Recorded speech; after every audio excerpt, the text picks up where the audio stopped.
Hello everyone and welcome to yet another day in this cloud decade, the decade where things are only going to get worse before they get better. I am at the time of recording about 100 subscribers off 10,000 subscribers, which is quite the milestone to make, and I would like to make it sooner rather than later, so I'm going to have to put the cringe shilling for this part right at the front of the video and then we can get into it. So yes, do make sure you go down, subscribe, leave comments, become a channel member, send super thanks, all that good stuff. It all really helps the channel. And thank you to all those who are already members and those of you who are dedicated subscribers. I love seeing your addition in the comments, in the live chats, in my streams, and of course I am going to be continuing this for the foreseeable future. So thank you very much.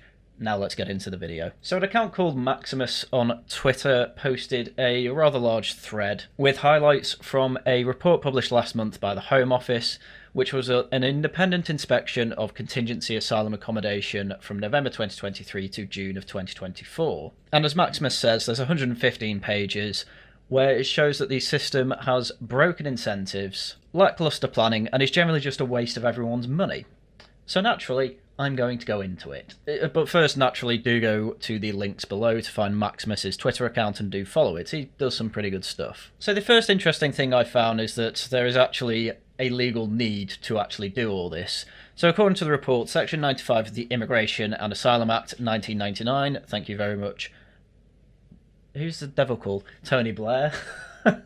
Thank you, Tony Blair, enables the Home Secretary to provide or arrange for the provision of support for asylum seekers or dependents of asylum seekers who appear to be destitute or are likely to become destitute within a prescribed period while their asylum application is considered. To meet this legal requirement, the Home Office entered into asylum accommodation and support contracts with service providers. Further information about these contracts and associated contracts is provided in Annex C. And I'm not going to go into detail on that, that just basically shows we're spending millions on all these contracts. But the point still stands here. It is actually a legal requirement if an asylum seeker is either destitute or likely to be destitute, which, if they come over on a boat, pretty good argument that they're going to be destitute. So it's actually a legal requirement for us to do this. So it appears that the Immigration and Asylum Act is something else that we need to amend, because this is just becoming untenable. We are having to cut defence contracts for these asylum accommodation contracts. We just can't have that. But naturally, as an initial way to save money and effectively keep these asylum seekers out of the way, the Home Office between 2023 and 2024 decided that their main sites would be ex-MOD sites, vessels including the Bibi Stockholm, and former barracks at Napier, which initially all seemed quite reasonable. But due to a number of factors, this obviously had to change, one being there was just an absolutely insane amount of people crossing the channel. The Home Office publishes transparency data on migration on a quarterly basis. Figure 2 shows the level of asylum applications since 2018. Following a dip in 2020 due to the impact of COVID-19, applications steadily increased, peaking at 81,130 in 2022, before falling to still a ridiculously high number of 67,377 in 2023. And they even have a nice table to show us exactly which type of accommodations are being used up by how many immigrants. The vast majority, as you can see, is dispersal accommodation, which is accommodation for people they're expecting to have here long term, which is actually as long as it takes their asylum application to take, which for some people could literally be years. And that is the vast majority of people taking up that, and it is all paid for to the private rented sector, and you see some small hamlets popping up in places as well, where the accommodation is literally just for asylum seekers. The next biggest one typically is the contingency accommodation hotel. That is obviously, well, migrants being put up in hotels. Other contingency accommodation, which is defined as non-hotel accommodation but doesn't include the Bibi Stockholm and ex-MOD sites, that's in initial accommodation. Another accommodation is hostel-style kind of, I guess, Home Office ran hostels that I suppose are mostly in Dover. And as you can see, the number of people we have is easily, pretty much always, over 100,000 people, which is just absurd and, as I say, untenable. We've had this for, you know, that's from 2022 to end of 2022 to 2023. How can you be expected to accommodate all these people consistently like this? And the number typically goes up. It did go down in 31st December 2023, but the thing is that it's going to go up over the summer. because that's typically what happens. They all come over in the summer because the seas aren't as dangerous, and then guess what? Taxpayer has to pay for all this.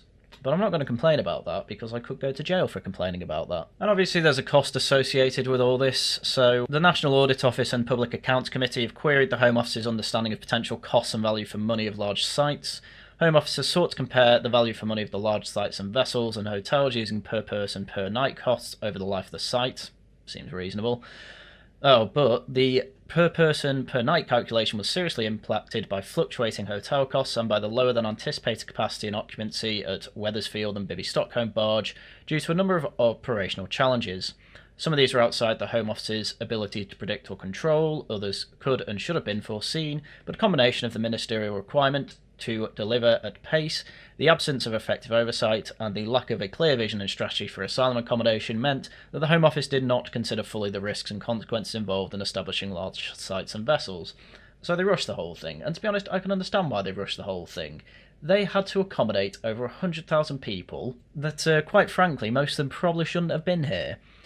So, in early 2023, the Home Office did recognise an issue with bed space and occupancy levels in hotels. In response, Project Maximised looked to increase the total number of bed space available in hotels managed by the 3 asylum accommodation service providers, who have all got very wealthy off this.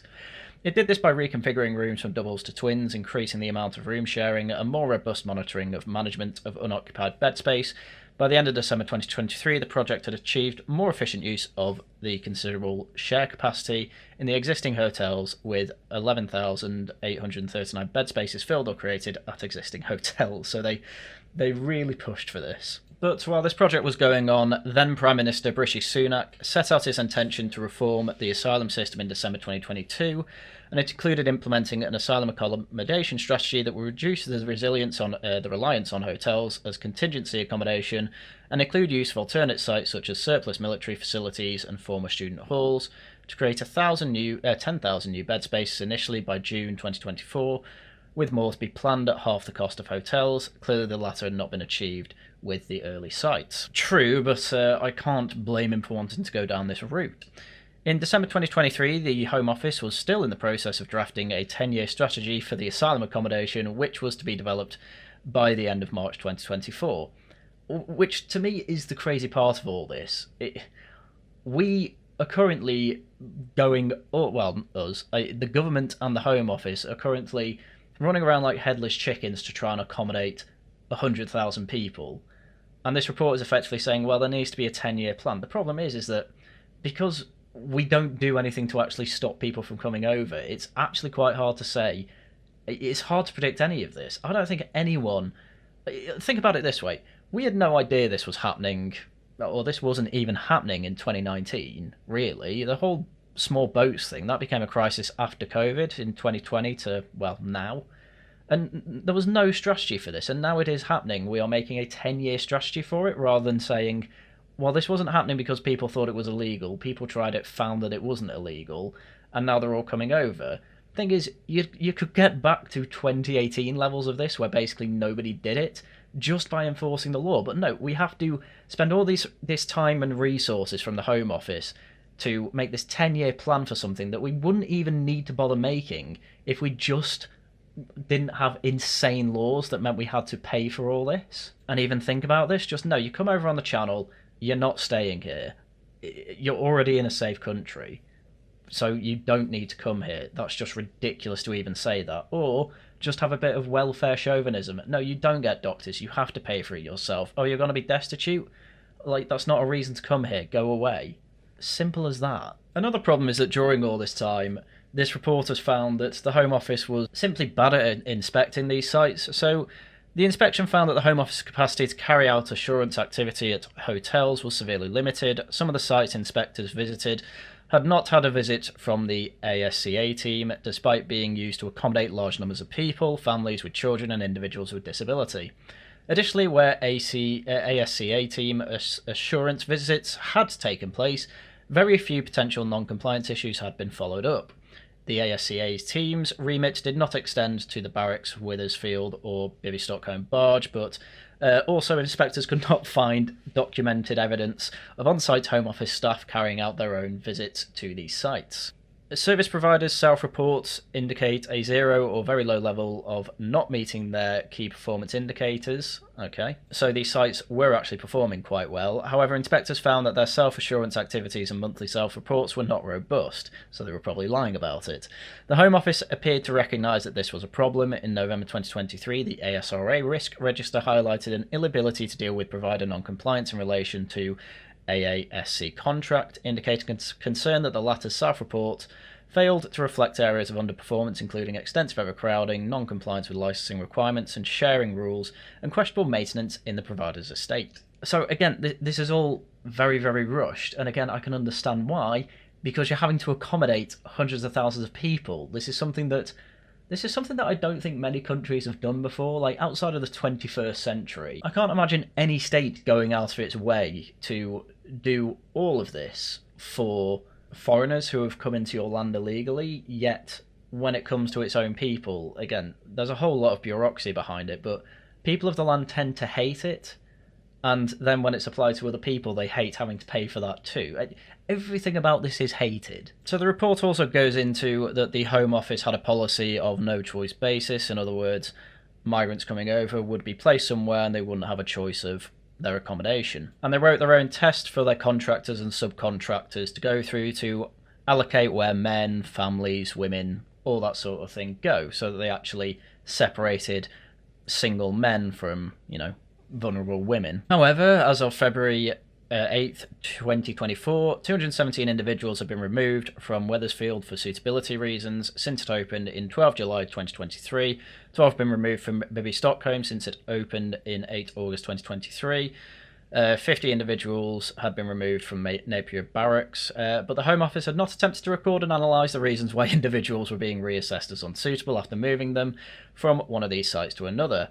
There's no process of learning or have feedback from all this, and so they don't know who was responsible for these decisions or why they made them. In the case of Wethersfield, the Home Office had removed some individuals without carrying out a detailed review of these circumstances before it had limited capacity to deal with legal challenges made on their behalf, which is also a big reason why this is costing so much, because there's so many legal challenges. But yes, a big problem with this appears to be the Home Office just not assessing themselves and their contractors properly, so they know people are being moved around, they don't know why people are being moved around, and they also don't seem to know if people are being moved to places where they shouldn't be.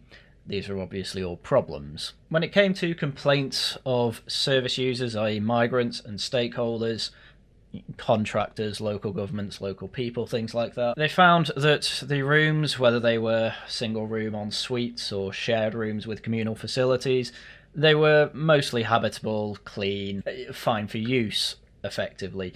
The funny part comes here, though. The biggest complaint was with the food provided.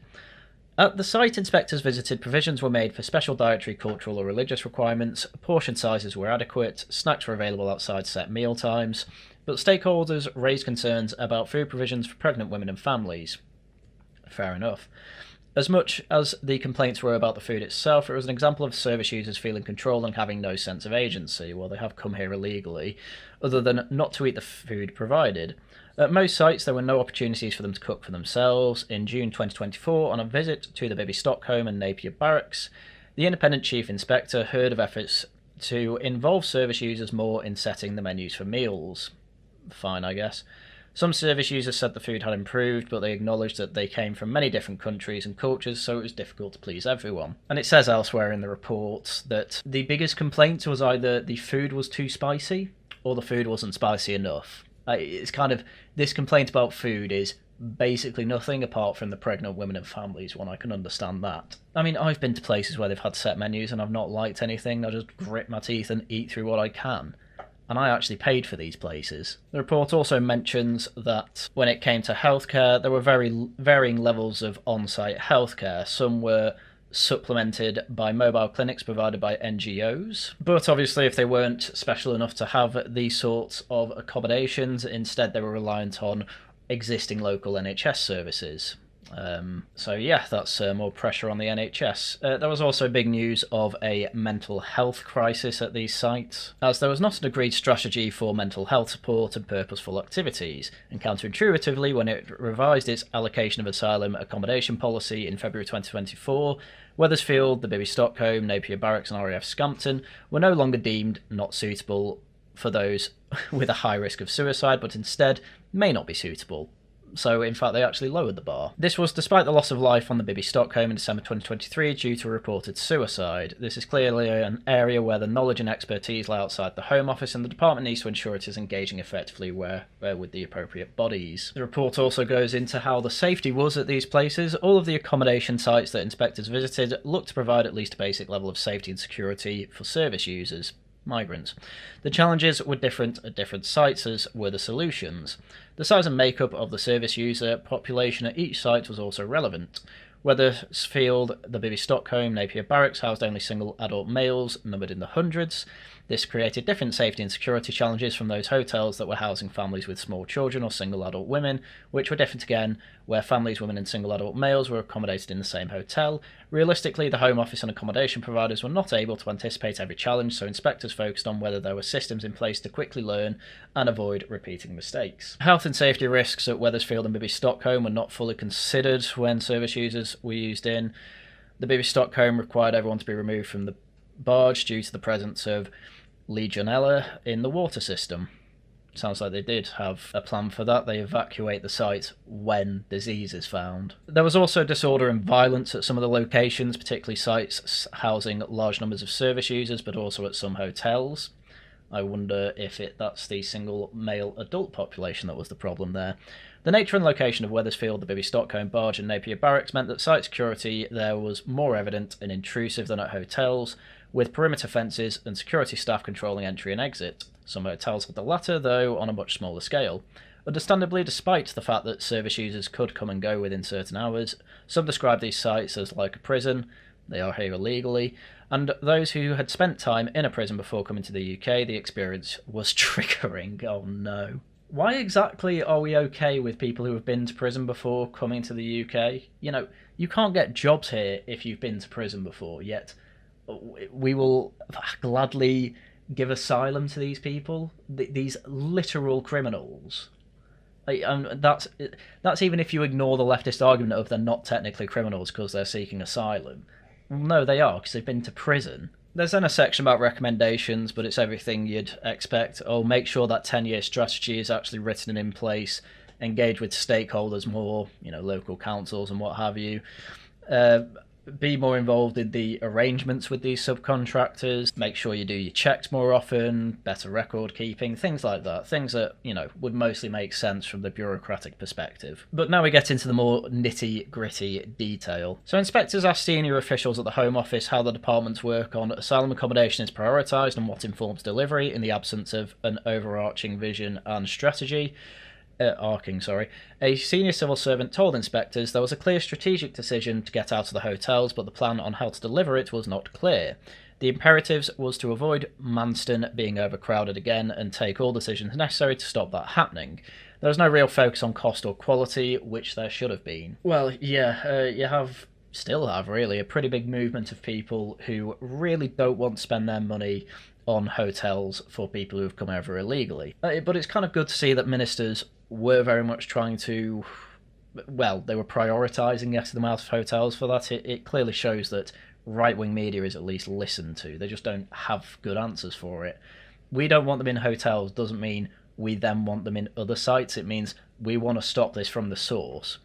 A senior manager confirmed the negative impact of the absence of a strategy on their team, reflecting that we didn't have the established culture with a strategy and plans in place for delivery. It was a culture of just do things rather than one with a structure and direction. In other words, they wanted men of action, not men who want to stay in a bureaucracy forever. It was driven by ministers, but also by delivery managers, rather than a deeper understanding of strategy and of the sector. In other words, please go slow, we are not used to having to do things. But bearing all that in mind, we also have to go through the costs of these things. So contingency hotels are intended to be used as short-term accommodation for a limited period when demand cannot be met through dispersal accommodation, i.e. let them live through the private rental sector. In addition, the Home Office notes that it's in April 2024 business case that hotels are significantly more costly than DAs, as the per person per night cost of DA is around £20, while the average cost of a hotel in the 3 months in June 2023 was about £158 per person per night, with around 51,800 asylum seekers accommodated in hotels. This equates to an average of about 8.2 million spent on hotels per day, which is just under 3 billion per year. And let's bear in mind, while they have over 50,000 asylum seekers, they are also paying 5,000 for extra hotel rooms in case they get a big wave one day of these illegal migrants. So that's 8.2 million just for the asylum seekers they're accommodating. Add another 800,000 for that for the other hotel rooms that they have on standby, and, well, the money just goes up and up and up.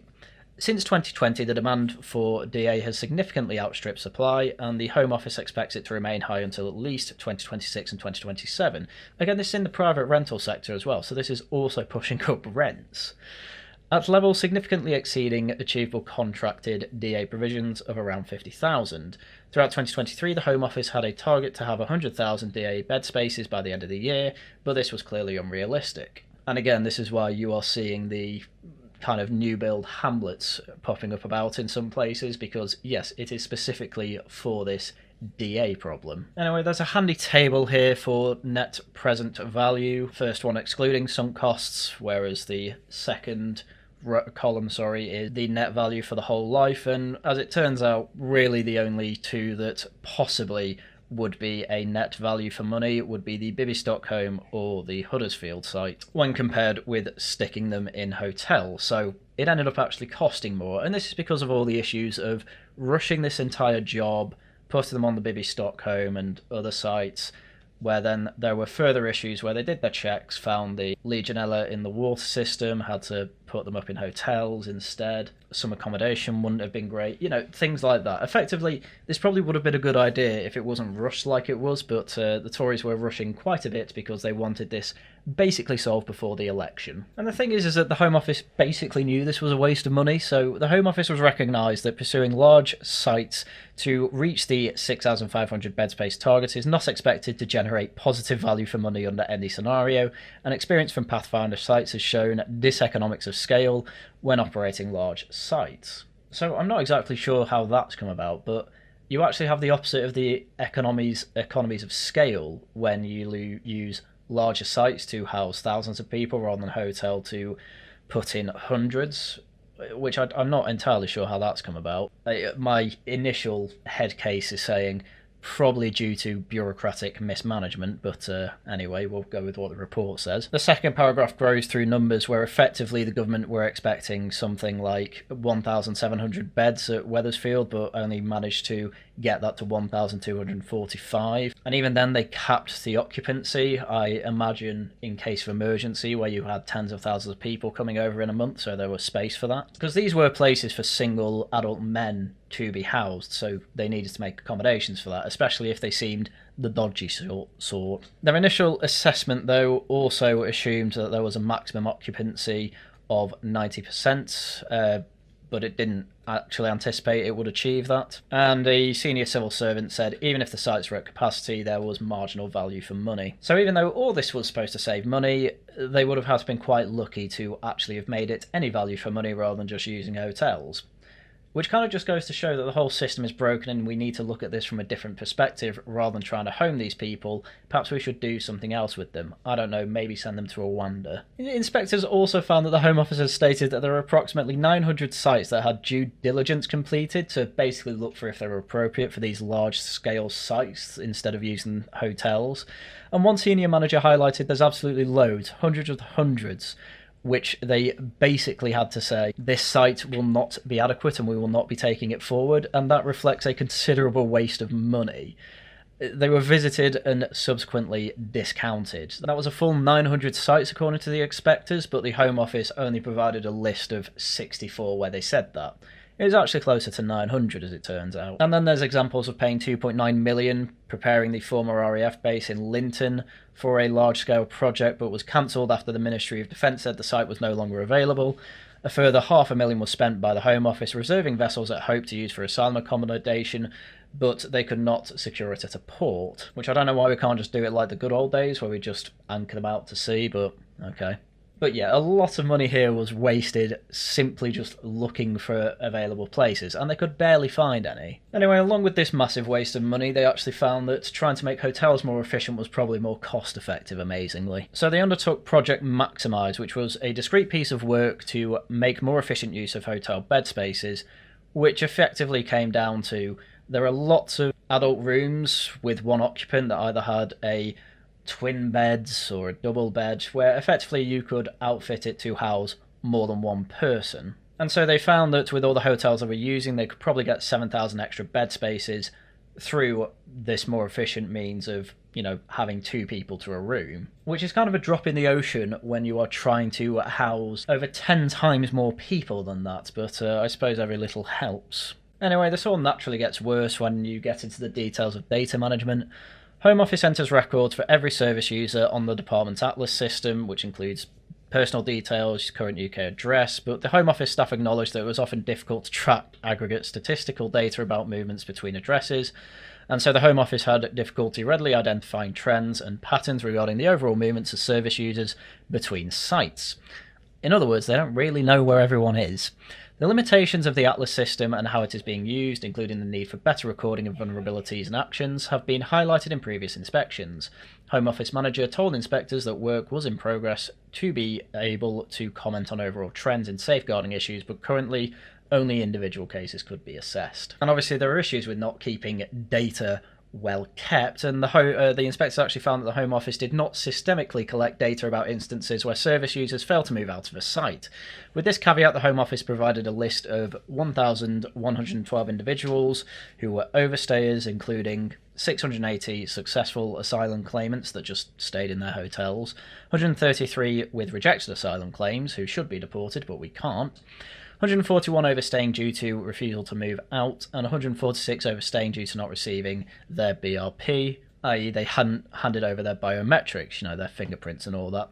The data seen by inspectors indicating that service providers were unable to provide reasons for overstaying in 299 of the 1,112 cases reported, and that's just the ones they know about. There could be hundreds more. So there's a write-up of what the service users, migrants, actually get with induction and arrival. So at all contingency asylum accommodation, they should receive a standardised induction according to the statement of requirements, including briefings on the accommodation and facilities, provision of information booklets from Migrant Help in the Home Office in different languages as well as English. Inspectors saw that this information was available at sites visited. Sites often had information boards placed in prominent positions near entrances with information about the accommodation, local area, and all that. They also got a welcome pack, which included cleaning materials, cloths, disinfectant sprays, razors, soap, shampoo, conditioner, toothpaste, and toothbrush. Oh, that's nice for them, isn't it? So the requirements include service providers to signpost services to users for feedback and complaints processes. In 2019, the Home Office awarded the contract to Migrant Help to run the advice, issue reporting and eligibility service, provide a single point of contact for service users within the asylum system, and that includes capturing all the data, feedback and complaints that they have. Again, it's hard to ignore the fact that this is all being provided to people who have come over illegally, and very few of them, if any of them, are here legitimately. It's very difficult to say, I'm happy with all this, I'm happy with all this money that's gone into this, when I know that all of these people have come over via non-legal means, and if they're happy to come into the country completely illegally from another safe country, it still screams to me that we should not be doing this. But even then, problems come up with all this. Inspectors were told by service provider staff at various sites that complaints usually related to issues with the food and bedrooms. Service users, stakeholders and staff working in the accommodation also consistently highlighted the lack of updates on status of service users' silent claim, and was great cause of frustration to service users and detrimental to their well-being. It's not a new issue, this has been happening at least since 2021. Service provider and subcontractor staff told the current inspection team that they had felt helpless in supporting service users as they were not familiar with the asylum process and were unable to actually alleviate concerns. Nor is it within Migrant Help's contract to provide updates on individual asylum claims. And obviously, as they say in the next part, it was apparent that the lack of information had led to tensions between the service users and Home Office staff. On a visit to Wethersfield in December 2023, inspectors observed Home Office staff being surrounded by service users requesting information at lunchtime, and they said that they did not feel safe, and as a consequence, in January 2024, their office was moved to a more remote area of the site. And the subtext of all this is there's a big backlog, there's a whole system where basically they are now incentivized to just get these claims done, and the easiest way to do that is just to rubber stamp a green tick on them, so that other Home Office staff don't feel unsafe. It's all a cascading effect where basically every incentive is to say, just let them in. But they can't do that because, my God, there's going to be problems if they do that. As mentioned before, they were given plenty of food. The problem was that they had complaints of it, and as you can see in 9.45, a common issue across all providers was the level of spice in food, with service users saying the food was either too spicy or too bland. Which, what are they supposed to do about that? I suppose it's worth mentioning here that despite the fact that all of this stuff was rushed, and despite the fact that the Home Office didn't keep good data on all this, when it actually came to the people living here, apparently the most common complaint that they ever had was just, the food's not to my taste, which, if that's the main complaint people are getting, I'd actually say overall this has been pretty successful in terms of providing accommodation. There's a whole section about mental health as well, where there are apparently risks about bullying and harassment and intimidation. At hotels, there may be no socialisation, and service users might be able to do nothing but stare at walls. Identifying risks and help service users develop coping skills would have been good. They need to encourage service users to make the best of the situation they are in and take advantage of opportunities available in their environment. Living in the community is not a good thing for some people, and contained site may be better for them. I assume that would be for the single adult males. This was at odds with what stakeholders, providers and service users told inspectors, that the remote location of Wethersfield and the Bibby Stockholm was viewed as a prevention service users from leading a normal life and having a detrimental impact on their mental health. Service users felt that the nature of these facilities, set apart from the local community and having highly visible security features, made them feel like they were in a quasi-detention centre. One stakeholder who carried out interviews with residents at Wethersfield reported that they likened the accommodation to a prison. They say that there is heavy surveillance, with CCTV and security guards being surrounded by a chain link fence and barbed wire. It makes them feel like they're in prison, and this could put them in a lower mood. The site was considered by stakeholders and service users to have a profound and negative impact on service users' health, well-being and dignity. Well, they did just illegally enter the country, so as I say, my sympathy is somewhat limited, especially specifically with people like this. A representative of a stakeholder organisation working with victims of torture described inconsistent safeguarding provisions by accommodation providers' safeguarding teams. They said at some sites, service users were being exposed to antisocial behaviour, risk of harm, suicide ideation from other service users, and lack of access to healthcare, including a failure to register with GPs, with consequential impacts on access to medication and treatment necessary to manage serious conditions. Just to make it clear, I mean the people who are causing the antisocial behaviour, not the victims of it. Another stakeholder highlighted a fear of violence is inevitably high in any environment where a large number of people are resident against their will in a quasi-detention environment. Yeah, well, to be honest with you, as I say, these people should be arrested anyway, so it shouldn't just be quasi-detention, it should just be a detention centre. In June 2024, inspectors asked the Home Office for data on the number of safeguarding incidents in which room sharing was recorded as a potential factor, and the number of these incidents involved suicide or self-harm. From January to June of 2024, the Home Office provided data for the last week of June 2023 to May 2024 from the Asylum Safeguarding Hub, and 1,060 cases were referred where there were concerns about room sharing. 336 included suicide or self-harm. The data showed a steady increase and then decline from June to November to May, where it spiked to over 200 in November and was below 50 in the other two cases. But this doesn't seem too far from what prisons are like, to be honest with you, and as I say, these people should be in detention centres. They have broken the law to get in. They may try and get their asylum claim through at the detention centre, and if it turns out to be true, maybe then there's a different conversation to be had then, but I kind of can't believe I'm being told by this report that, oh, you should, the implication is that you should feel bad about this being a quasi-detention centre, where I'm saying, no, I think it should be a full detention centre. There's also a section on cohort-specific needs, i.e. single men need different needs to families. So staff guidance on allocating asylum accommodation focuses on the suitability of an individual being accommodated at military defence sites, vessels, Napier barracks, and on their suitability for room sharing.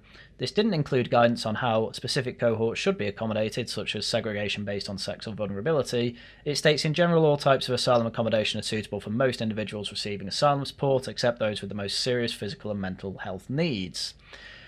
Inspectors visited a hotel that housed only single women. Staff told inspectors that the women there were mostly victims of modern slavery and human trafficking, at least that's what they said. Staff at the hotel informed inspectors that one service user was bringing different men back at different times, including in the night via a side fire door, which obviously they saw as very suspicious, so steps have been taken to address the issue by replacing a female security guard with a stricter male guard. It's amazing when reality hits people, all of a sudden diversity, inclusion and all that goes straight out the window. We need to protect women, therefore men need to be there to protect them. You know, it's not a bear, is it? And by putting an alarm on the side fire door, when told about the practices at the hotel by inspectors, senior manager explained that the asylum accommodation was not a refuge or a place of detention, and as such it is the service user's choice who they invite into their home, which obviously is counter to the fact that they had to up security because strange men were coming into the hotel. Inspectors visited 8 hotels that accommodated families and found examples of where the particular needs of families were not catered for. At more than one hotel there were no child-friendly activities or spaces for children to play. That is a bit odd. Furthermore, single adult males were housed in the same hotel, and attempts had been made to separate the different cohorts by floor, but some men were sharing communal bathroom facilities with families and children. Inspectors raised this with the Home Office senior manager, and they said that they saw no issues arising from this situation, but undertook to look at it. And they've had absolutely no follow-up from the Home Office whatsoever, which I wouldn't be surprised if that's just some civil servant saying, oh, nothing's happened yet, so what's the issue? And then obviously have not bothered to look into it again. But yeah, obviously you can't have single men leering about with children. It's just a bit strange. Further on in the report, they get actual statistics on violent incidents. So in an update provided to inspectors on 27 June 2024, Home Office presented an overview of violence and disorder incidents reported over the past 6 months, in which a total of 2,106 incidents were reported, which include over 600 incidents of smoking. Okay. 453 incidents of disputes between service users, 395 incidents of violent or abusive behaviour, 385 incidents of property damage, 108 incidents of drunken disorderly conduct, and 98 incidents of drug abuse. Due to the Home Office record-keeping methods, it was unable to provide inspectors with detailed information about the outcomes without manually reviewing each case, and again, they probably didn't even record them all. Specific incidents include one service user smashing a mug over the head of another service user, resulting in a cut which required medical attention, service users damaging the transport buses using pool balls to smash windows, police being called to attend the site multiple times due to crowd disturbances and unrest by service users, and a service user reported that they were racially abused by a site manager, although this was later assessed to be malicious compliant. In other words, that didn't happen. So one senior police officer told inspectors that they have a more relaxed approach to hotels with little engagement from the police required. However, information provided by the Home Office indicated that police have made arrests and issued cautions to service users at various hotels around the UK, mostly in relation to violent behaviour. Well, yeah, the police have to get involved less because they have security at these hotels. Obviously, at the Bibby Stockholm and all that, they will still have some security, but that security actually stopping the people from leaving the place. In hotels, they're pretty much free to go and leave and come back as they please. A welfare member of staff located at the site in the north of England told inspectors that a service user had threatened to kill them and had also physically and sexually assaulted a member of the cleaning staff. The incident occurred within the premises accommodating 50 single adult males and had 3 full-time security officers on site at any given time. As I said, that's why the police get less involved. Police were notified about the alleged assault and the man was arrested. The WO, welfare officer, told inspectors that additional security and an increased management presence was introduced. It was clear to inspectors that the welfare staff remained concerned about the personal safety of the premises, and a security officer was permanently placed outside the welfare office. When the security officer performed their hourly patrol of the building, the welfare staff locked themselves in their office until the security officer returned. One welfare staff member told inspectors, "We don't go anywhere without a security guard and wear panic alarms around our necks." And these are the people that we are rubber stamping with green ticks. People that welfare officers say, we don't even go near them without bodyguards. Anyway, the final thing I will quickly say is around a third of the 31 locations visited by inspectors had been the subject of some form of protest. The demonstrations varied from lone individuals attending the premises and filming to larger, more organised demonstrations involving members of the local community, charities and far-right protest groups. One security officer at a hotel told an inspector he had witnessed 2 protests from a high-profile far-right group. Which far-right group is that? Please let me know. A large number of protesters came to the hotel and were aggressive with security officers and tried to start fights with the service users. The police were called on both occasions and dispersed the protesters. I want to know who these were, because you people are idiots for starting fights with the migrants. Other forms of protest included local residents and charities objecting to the development of the sites at Wethersfield, RAF Scampton, and the BBC Stockholm and Portland Port, who were leftists effectively saying these people are in prison, they shouldn't be in prison, they need help, please just let them go free throughout the land. But that is pretty much all I'm going to go through with this report. From what I can tell from it, it turns out that these large-scale sites, which I was generally in favour of because I didn't want them in hotels, were actually less economically viable than the hotels, but from what I've read through, that is mainly because the whole thing was rushed. They didn't have a plan, and so what they ended up doing was, because they rushed it, they had to pay for mistakes they made along the way, whereas if they took their time a little bit more, they probably could have made a better plan and ended up saving money this way, because there's absolutely no way that it would cost the government more to do this, to set up large-scale facilities to put migrants into while they're being processed, when they already own the land, rather than having to pay, 150 per person per night at hotels. I just don't believe that all, as this report seems to go through, came from mistakes in the fact that they didn't have good data to actually try and make improvements on as they went through. And with that as well, it actually seems that despite this rush, they did pretty well when it came to general safeguarding and generally looking after these people, which again, I'd rather we just deport them, but we don't live in that world, so I will give them credit where it's due. However, obviously there were still plenty of problems to be found, whether they were in the large-scale facilities or at hotels. Hence, there's still the massive pushback that we have. And as time goes on, and as more information about these places come out, you find out that, in this report they said they're getting GPs. Well, we know in Altrincham they're getting private healthcare paid apparently by Westminster, but also some of that will definitely come through the local council, i.e. overall it's taxpayers paying for all this, and this is why we're annoyed, because we'd rather pay to have them either go back to their country or to a safe third country than pay for them to stay here pretty much indefinitely. I mean, as they said in the report as well, people are overstaying their welcome, either because of bad bureaucracy or just because they refuse to leave, and we don't deport them. That's probably a big part of that. So with that, I hope this was a very informative video. Obviously I shilled at the start, but I'll shill again. Do subscribe. I want to get to 10k subscribers by the end of the year. That would be absolutely phenomenal. I would also appreciate people becoming members, sending super chats and super thanks. They do massively help the channel, and we want to keep this thing going. I enjoy doing this, and I know I can only do it with your help, so thank you very much to everyone who has supported this channel, whether it's for a day or whether it's for 6 years. Next up, it's shilling. Obviously, Laughing at the Guardian comes back on Friday. Should be a fun one, that.